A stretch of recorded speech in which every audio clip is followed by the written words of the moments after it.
बिस्मिल्लाहिर्रहमानिर्रहीम। आज का हमारा टॉपिक है गाज लॉ। इससे पहले हम लोग बात कर चुके हैं इलेक्ट्रिक फ्लक्स की।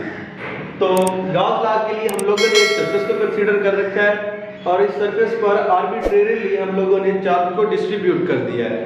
तो अब इस पर चार्जेस हमारे पास Q1, Q2, Q3, Q4 up to Qn arbitrarily इस शेप पर डिस्ट्रीब्यूट हो चुके हैं। अब हम लोग इसके लिए गाज लॉ को एक्सप्लेन करेंगे। तो उससे पहले हम लोग इलेक्ट्रिक फ्लक्स को पढ़ चुके हैं कि इलेक्ट्रिक फ्लक्स हमारे पास Q/ε0 के इक्वल था।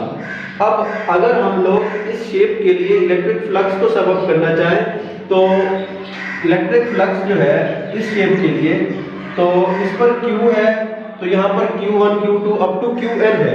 तो हम लोग इसको लिख सकते हैं कि हो जाएगा Q1/ε0 और प्लस Q2/ε0 प्लस Q3/ε0 और इसी तरह अप टू सो ऑन, जो भी लास्ट वैल्यू होगी यानी Qn/ε0।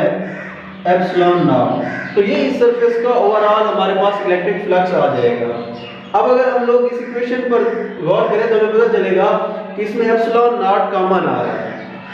इसमें से ε0 को कॉमन ले लें तो बाकी बच जाएगा Q1 plus Q2 plus Q3 up to Qn।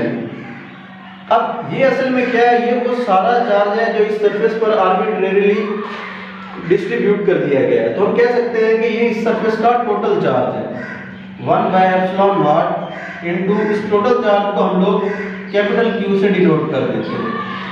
तो अब इस सरफेस के लिए जो इलेक्ट्रिक फ्लक्स है वो 1/ε0 इनटू Q के इक्वल हो जाएगा। ये इस सरफेस का हमारे पास इलेक्ट्रिक फ्लक्स है और यही हमारे पास गाज लॉ है।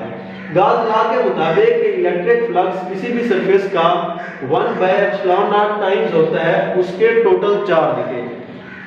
तो 1/ε0 टाइम्स उसके टोटल चार्ज के कि जब भी हमारे पास कोई सरफेस दी हुई होगी तो उसका जो भी इलेक्ट्रिक फ्लक्स होगा तो हम लोग क्या करेंगे, उसका चार्ज फाइंड आउट कर लेंगे। जो भी सरफेस होगी उसका चार्ज फाइंड आउट करके उसका 1/ε0 फाइंड कर लेंगे तो वो उस सरफेस का इलेक्ट्रिक फ्लक्स होगा। यही हमारा गाज लॉ है कि the flux through any surface, किसी भी सरफेस का फ्लक्स इज 1/ε0 टाइम्स, वो 1/ε0 टाइम्स होता है द टोटल चार्ज, उसके टोटल चार्ज का।